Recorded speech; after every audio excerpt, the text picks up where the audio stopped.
और राजा हरिश्चंद्र महाराज विवाह हो गया है। देवी शैफी आई उनकी पत्नी का नाम है। कोई पुत्र नहीं हुआ। खूब यत्न कर लिया, अनेक प्रकार से पूजन कर लिया है, परंतु कोई संतान की प्राप्ति नहीं हुई महाराज। आज वरुण महाराज आए। वरुण महाराज ने कहा, राजन देखो, मैं तुम्हें पुत्र तो दे सकता हूँ, परंतु मेरी एक शर्त है कि जब तुम्हारा पुत्र होगा ना, तो उसके जन्म लेते ही तुम अपने पुत्र को मुझे सौंप दोगे। हरिश्चंद्र जी महाराज सोचने लगे, बिना पुत्र के मरने से तो अच्छा ये है पुत्र हो जाएगा, और पुत्र जन्म के बाद अगर पुत्र सौंपना भी पड़ा तो कम से कम निसंतान होने का अपराध तो नहीं। हाँ कह दिया। और कुछ समय के बाद एक पुत्र की प्राप्ति हुई जिसका नाम है रोहित। और जैसे ही रोहित भगवान का जन्म हुआ है, वरुण महाराज सामने खड़े होकर कहने लगे, राजन अब तुम्हारा पुत्र हो गया है, अब तो तुम इस पुत्र को हमें सौंप दो ना।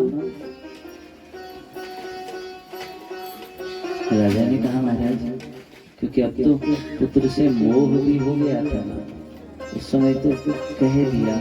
सोचने लगे अभी तो जी भर के मैंने अपने पुत्र को देखा भी नहीं है, भला कैसे सोचा। राजन कहा, हे प्रभु, मैं अपने पुत्र को आपको सौंप तो दूंगा, परंतु ये जो आपका यज्ञ पशु जिसको आप मान रहे हो ना, अभी इसका नामकरण संस्कार भी नहीं हुआ। अभी तो जन्म शौच से भी निवृत्त नहीं हुआ। अगर नामकरण हो जाए ना, फिर मैं आपको सौंपूंगा। चले गए हैं भगवान। एक माह के बाद आए। कहा, राजन अब तो नामकरण भी हो गया, अब तो इस पुत्र को मुझे दे दो। राजा हरिश्चंद्र तो कहने लगे, हे प्रभु, ये जो तुम्हारा पशु यज्ञ पशु है ना, कहते हैं जब तक दांत न निकल आए तब तक यज्ञ पशु स्वीकार नहीं होता। इसके दांत निकल आएंगे ना, तो फिर मैं आपको सौंप दूंगा। फिर आए। फिर कहा, महाराज अभी तो दूध के दांत नहीं गिरे, जब दूध के दांत गिर जाएंगे ना, फिर आपको सौंप दूंगा, क्योंकि अब तो पुत्र से मोह बढ़ने लगा। अब तो मन करता है कि नहीं, कोई बात नहीं, वरुण भगवान मुझे श्राप भी दे देंगे ना, तब भी मैं इस पुत्र को दूंगा नहीं। कभी मुंडन का बहाना, कभी चूना कर्म का बहाना, कभी यज्ञोपवीत का बहाना करके 11 वर्ष व्यतीत करे। और 11 वर्ष बाद रोहित को ये बात पता लग गई कि मेरे पिता मेरे को वरुण भगवान को सौंपने वाले हैं। घर से भाग गए। आज वरुण भगवान भी आ गए। राजन तुम रोज बहाना कर रहे हो, आज मुझे मेरा वो जो यज्ञ पशु है आज मुझे सौंप दो, अन्यथा राजन आज मैं तुम्हें श्राप दे दूंगा। कहा, हे भगवान, मेरे आपको सौंपने की बात को सुनने मात्र से ना, पता लगने मात्र से ना रोहित भाग गया है। मैं उसको ढूंढ रहा हूँ, मैंने अनेक जगह उसको ढूंढवाया, जैसे ही मिल जाएगा ना मैं आपको सौंप दूंगा। इन्होंने तो कहा, नहीं राजन तुम बार बार झूठ बोल रहे हो, जाओ मैं तुम्हें श्राप देता हूँ, आज से तुमको जलोदर रोग हो जाएगा। श्राप देके वरुण महाराज तो चले गए। और वो जलोदर रोग से ना राजा बड़े पीड़ित होने लगे। जैसे ही बात रोहित को पता लगी ना, तो रोहित तो आज वापस जाना चाहते हैं। नहीं नहीं, ऐसे जीवन को लेकर मैं क्या करूंगा जहाँ जहाँ मेरे पिता को कष्ट हो रहा हो। नहीं, मैं वापस चले जाऊंगा। नारद ने समझाया, मूर्ख हो गया। अरे पाप का प्रायश्चित तो फिर भी कर सकते हो ना, जीवन ही नहीं रहेगा, पाप का प्रायश्चित कैसे करोगे? उधर राजा बड़े परेशान हैं। गुरुदेव से पूछा, हे गुरुदेव, इससे इस कष्ट से निवृत्त होने का कोई उपाय भी है क्या? राजन, पुत्रों के कई प्रकार होते हैं राजन। यदि आज तुम चाहो ना तो तुम किसी का पुत्र खरीद कर भी लेकर आ सकते हो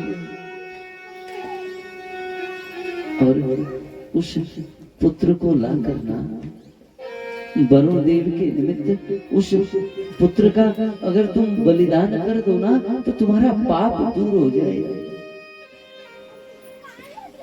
राजा ने तो अनेक अनेक नगर में सेवकों को भेजा और सेवकों को भेजकर कहा कि किसी का भी पुत्र मिल जाए। एक अजीत गर्भ नाम का ब्राह्मण, उसके 3 पुत्र हैं। वरुण भगवान की बलि के निमित्त ना वो आज अपने पुत्र को बेचने तक को तैयार हो गए। लोभ है ना महाराज, मनुष्य को कहां तक लेकर चला जाए इसकी कोई सीमा नहीं है।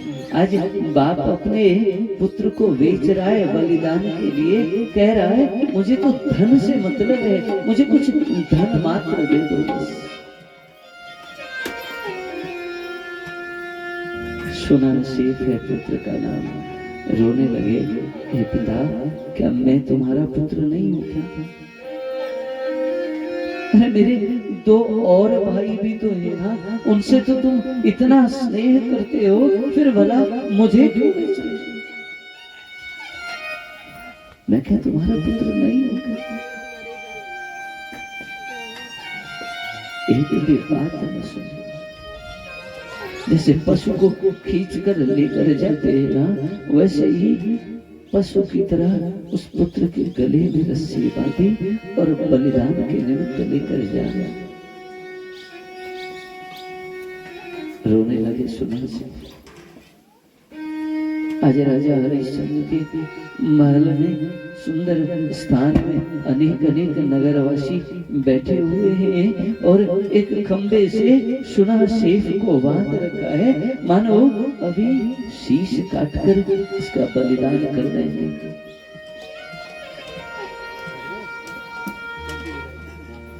रोकर गए। राजा हरिश्चंद्र से भी पुकार कर कहा ना, हे राजन, मेरे पिता तो निष्ठुर हो ही गए थे, मेरे पिता को तो मेरा दर्द नहीं था राजन।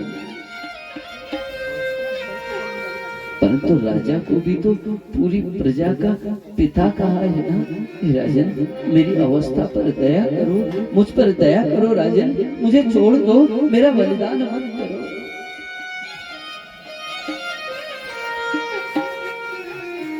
नहीं माना। जल्लाद को बुलाया शीश काटने के लिए। रोते हुए सुना सेठ की हालत देखकर उस जल्लाद ने भी कह दिया, महाराज, मुझसे इस बालक का वध नहीं होगा। नहीं, मैं इसको नहीं मार सकता, मैं इसको नहीं मार सकता।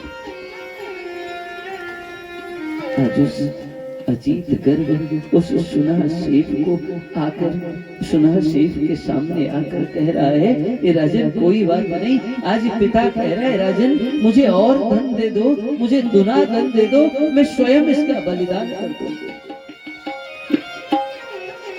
आज पिता धन के लोभ में स्वयं पुत्र का बलिदान देने को तैयार है। सुना सेठ जब रोने लगे, उनका जब करुण क्रंदन जब विश्वामित्र महाराज ने श्रवण किया, कहा राजन, हे राजन, कुछ तो बुद्धि का प्रयोग करो। अरे इस बालक का करुण क्रंदन क्या तुमसे देखा नहीं जा रहा? अरे अपने स्वार्थ के लिए आज इतने गिर गए कि इस बालक का बलिदान कर रहे हैं। राजा ने कहा, गुरुदेव, ये जो जलोदर रोग है ना, मुझे बहुत पीड़ा दे रहा है, इसलिए आप सहन नहीं होगा। विश्वामित्र महाराज ने इस सुनहर सेठ से कहा, अरे सुनहर सेठ, अब तेरी रक्षा केवल वरुण भगवान कर सकते हैं और तुझे कोई नहीं बचा सकता, तो वरुण भगवान का ध्यान कर। इस सुनहर सेठ ने तो वरुण भगवान का ध्यान कर, इसके ध्यान से वरुण भगवान वहां पर प्रकट हुए। वरुण भगवान ने इस सुनहर सेठ को उस बंधन से छुड़ाया। कहा, राजन, मैं तुमसे वैसे ही प्रसन्न हूं, अब इसका वध करने की आवश्यकता नहीं है। वरुण भगवान ने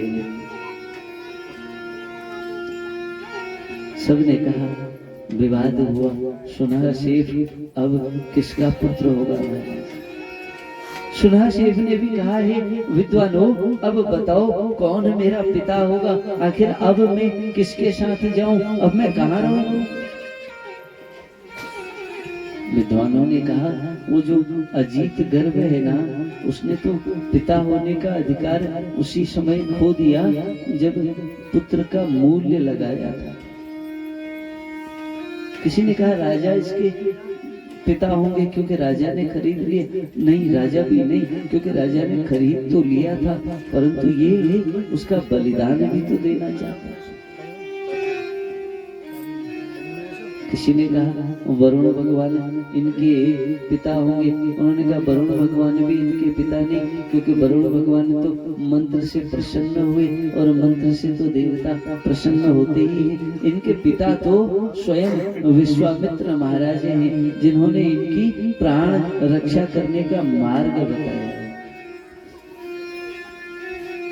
विश्वामित्र महाराज के साथ सुनहर सेठ गए। उधर कुछ समय बाद रोहित भी लौट कर आ गई।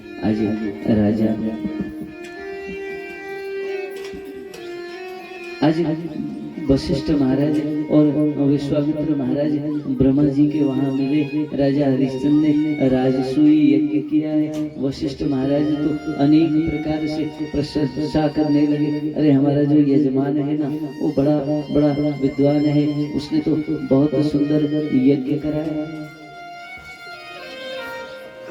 विश्वामित्र महाराज ने कहा, अरे तुम उसी राजा हरिश्चंद्र की बात कर रहे हो जिसने संकल्प किया वरुण भगवान का और फिर भी अपना संकल्प पूरा नहीं किया? उस राजा की इतनी तारीफ कर रहे हो?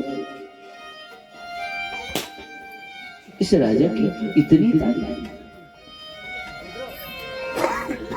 का मैं स्वयं परीक्षा लूंगा, और जब तक मैं स्वयं परीक्षा लेकर इस बात का निर्णय न कर लूं, तब तक तो मैं इस बात को स्वीकार ही नहीं कर सकता। परीक्षा लेने के लिए आए।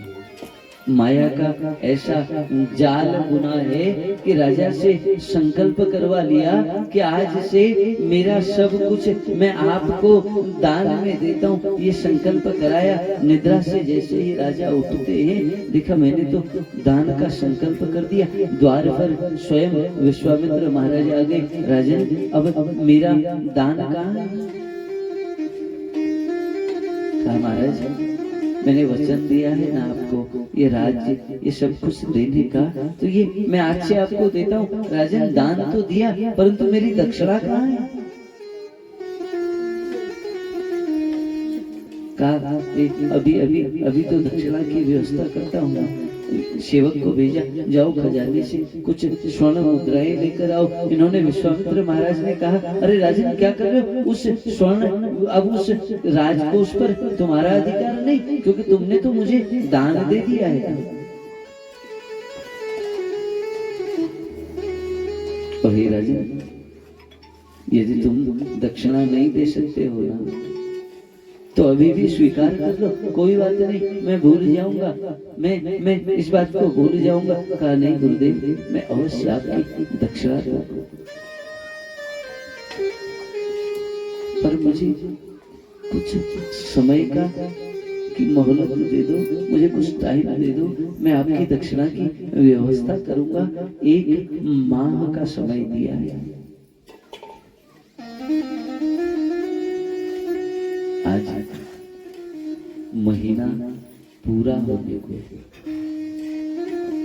आज द्वार पर प्रातः ही विश्वामित्र आ गए। अरे राजन, मेरी दक्षिणा कहाँ है, मेरी दक्षिणा कहाँ है? अरे गुरुदेव, मैं व्यवस्था कर रहा हूँ। कहाँ से राजा?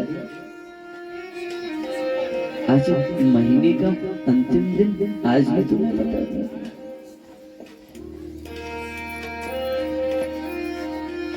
गुरुदेव, और राजन कोई बात नहीं, नहीं दे सकते दक्षिणा तो ना कह दो ना, कोई बात नहीं, मैं चला जाऊंगा, मैं तुम्हें श्राप दे दूंगा। गुरुदेव, एक दिन तो है मेरे पास ना। राजा हरिश्चंद्र अपनी पत्नी रानी सैव्या को और पुत्र को कहा कि अब हम इस राज्य में नहीं रह सकते, क्योंकि आज ही तो गुरुदेव की दक्षिणा लेकर आनी है। विचार किया है, मैं काशी नगर में चला जाऊंगा और वहां स्वयं को बेच कर ना मैं इनकी दक्षिणा को इनको दे दूंगा, स्वयं को बेच कर। आज तीनों प्राणी महाराज काशी को निकल गए, और जब राजा काशी में गए ना, एक सुंदर मेला लगा हुआ है, उस मेले में आए, अपनी पत्नी से कहा कि हे सैव्या, आज से ना तुम ही अब इस रोहित का ख्याल रखोगे, क्योंकि आज मैं प्रयत्न करूंगा ना कि इस मेले में आज मैं अपने को बेच कर जो धन मिलेगा ना, उससे उन महाराज की दक्षिणा दूंगा। सैव्या तो रोने लगी। अरे नाथ, मेरा भी तो कुछ धर्म है ना, मेरे रहते आप स्वयं को नहीं बेच सकते। सैव्या, मुझे क्षमा कर देना, मैं तुम्हें सुख भी तो नहीं दे पाया ना। हे नाथ,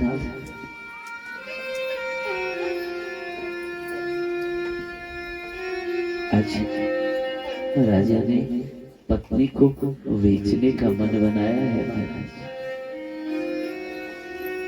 धर्म रक्षति रक्षितः, धर्म की रक्षा करना इतना सरल नहीं है। आज राजा उस मेले में आवाज लगा रहे हैं, अरे अगर किसी को दासी की आवश्यकता हो ना, अगर किसी को सेविका की आवश्यकता हो ना, तो मैं अपनी पत्नी को बेचने को तैयार हूं।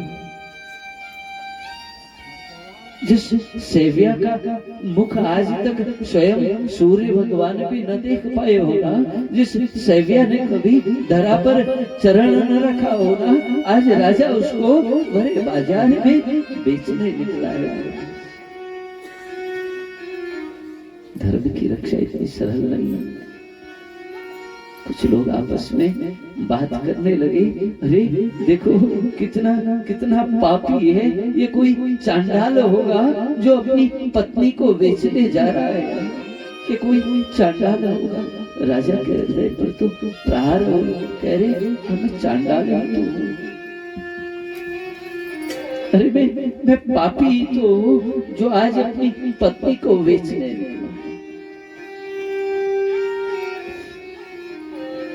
एक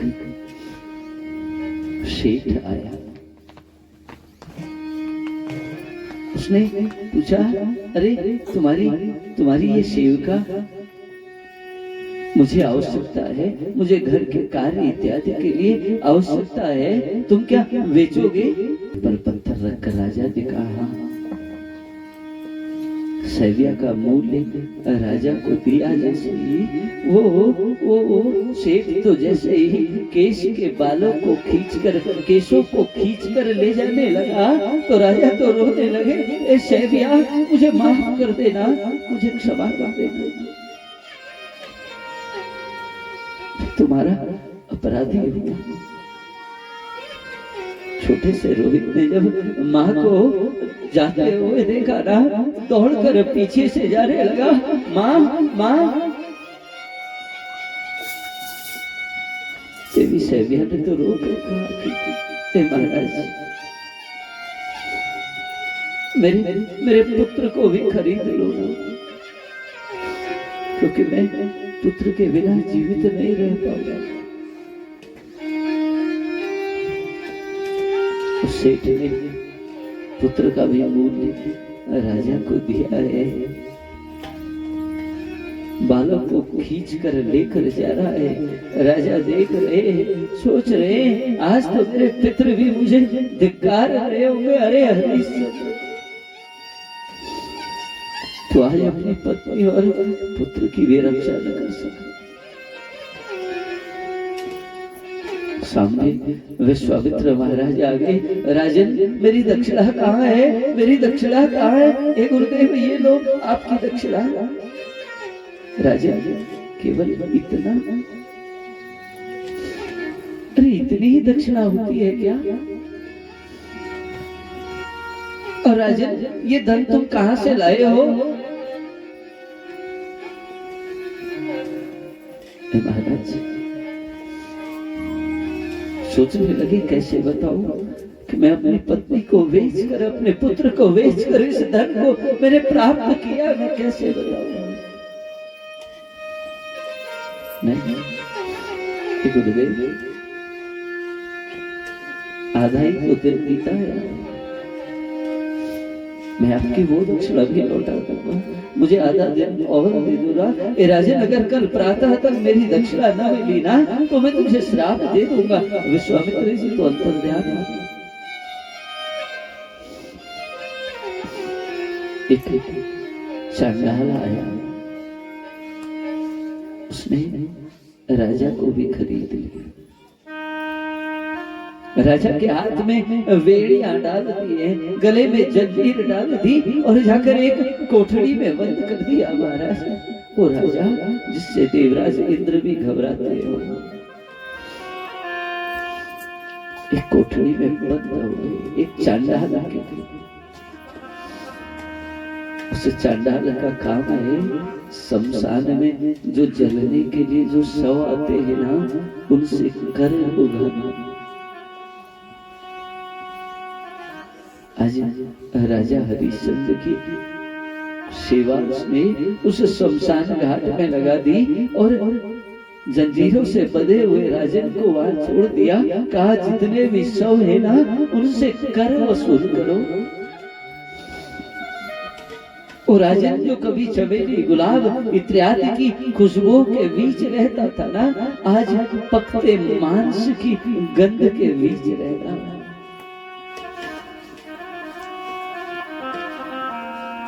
जलती चिताओं के बीच में रह रहा है राजा। कभी दौड़कर इस शव के पास आते, इससे कर वसूलते, देखते दूसरा शव आ गया, दौड़ दौड़ कर वहां जाते, वहां से कर वसूल करते। और उधर उस सेठ के घर में महाराज आज रोहित प्रातः से ही कुछ मित्रों के साथ खेलने चला गया। संध्या का समय नजदीक आ रहा था और जब संध्या का समय नजदीक आया, घर को लौट ही रहे थे ना कि एक भयंकर सर्प आता है और उस रोहित को डसा। उसी समय रोहित के प्राण चले गए। माँ घर में है, दासी बनी है। माँ को आकर उन पुत्रों ने, उन मित्रों ने कहा कि तुम्हारे पुत्र रोहित को ना सर्प ने काट लिया है। माँ तो उसी समय धरा पर बैठ गई। अरे रोहित, तेरे सहारे तो यहाँ रह रहे, पति से तो पहले ही वियोग हो गया था, तेरे सहारे, तेरा मुंह देखकर तो सारे कार्य कर लेती थी ना। कैसे धैर्य को धारण कर रखा था ना कि जब भी राजा लौट कर आएंगे ना, जब मुझे जीवित नहीं देखेंगे तो राजा पर क्या बीतेगी।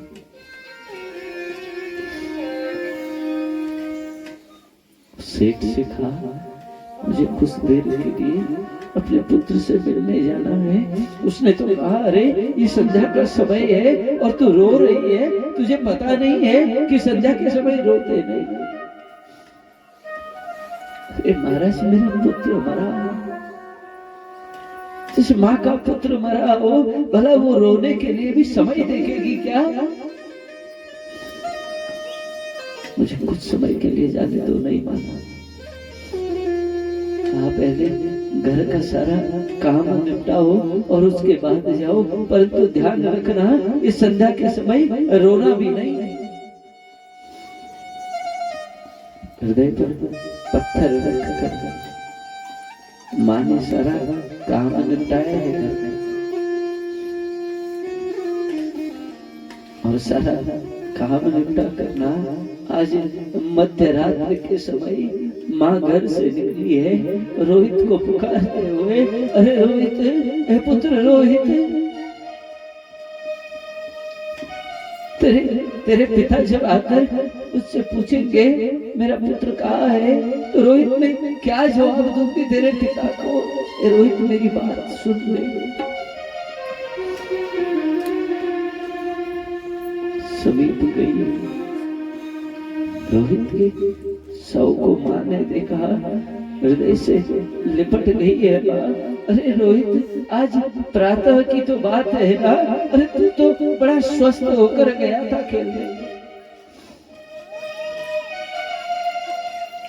तेरे पिताजी लौट कर आकर मुझसे पूछेंगे मेरा पुत्र कहाँ है, भला बताओ मैं उन्हें क्या जवाब दूंगी? और जैसे ही ये बात चल ही रही थी ना, कुछ नगर वासियों ने रात को बन रोने की आवाज सुनी, चारों तरफ से आए, देवी सैविया को घेर लिया और कहने लगे अरे ये तो बाल घातनी है, ये तो चांडाली है, ये तो गांव से बच्चों को मार कर लाती है। अनेक अनेक प्रकार के अपशब्द कहे, माँ रोने लगी। अरे नहीं, ये मेरा पुत्र है महाराज। पकड़ कर उस चांडाल के पास लेकर गई। माँ ने समझाया मेरा पुत्र है। आज अपने पुत्र को लेकर उसी शमशान में गई है जहाँ राजा है, जहाँ हरिश्चंद्र स्वयं सबसे कर वसूल कर रहे हैं, वहां लेकर पुत्र को एक जगह रखकर माँ रोने लगी। हे पुत्र, आज मेरे पास इतनी भी तो व्यवस्था नहीं है ना कि मैं तेरा शव का यहाँ पर दाह करा सकूं। अरे मैं कर देने के लिए भी तो मेरे पास कुछ भी नहीं है। राजा समीप आई, पहचान नहीं पाई, न तो रानी महाराज को और न महाराज महारानी को, क्योंकि हरिश्चंद्र का वेश तो ऐसा सौ के बीच में ऐसा स्वरूप हो गया था, पहचान न सके। और देवी सैविया दासी के रूप में इतना कष्ट भोग चुकी कि उसको भी पहचान न पाई।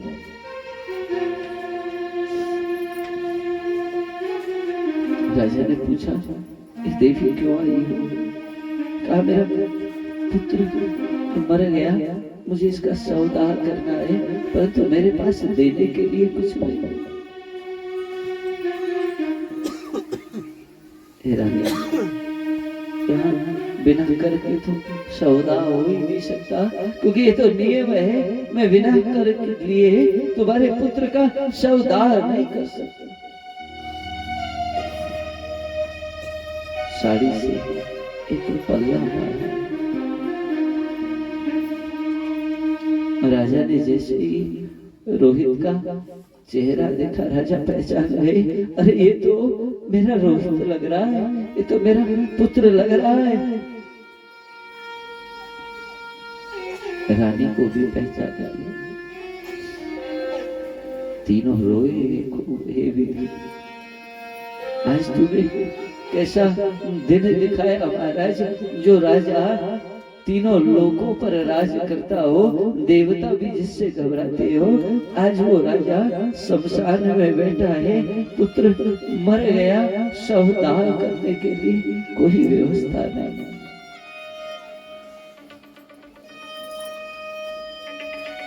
फिर भी धर्म का त्याग नहीं किया राजा ने। अरे राजा तो पहली बार कह सकते थे, हे गुरुदेव स्वप्न में संकल्प किया था, इसलिए मैं तो कुछ नहीं दे। आज दोनों खूब रोए, हे राजा मुझे क्षमा कर देना, मैं तुम्हारे पुत्र की रक्षा नहीं कर पाता। हे सेव्या, ये तो विधि का विधान है।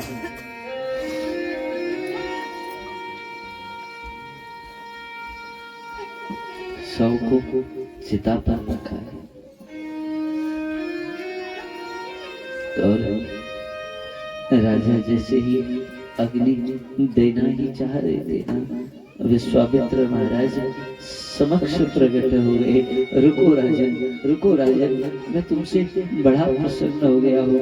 हे राजन, तुमसे बड़ा इस लोक में कोई सत्यवादी नहीं हो सकता, तुमसे बड़ा कोई अपने धर्म का, अपने वचन का पालन करने वाला नहीं हो सकता। वो जो चांडाल था ना, वो स्वयं धर्मराज का रूप लेकर आया। उसने कहा राजन, मैं आपसे बड़ा प्रसन्न हो गया हूँ, राजा का पूरा राज्य लौटा दिया है।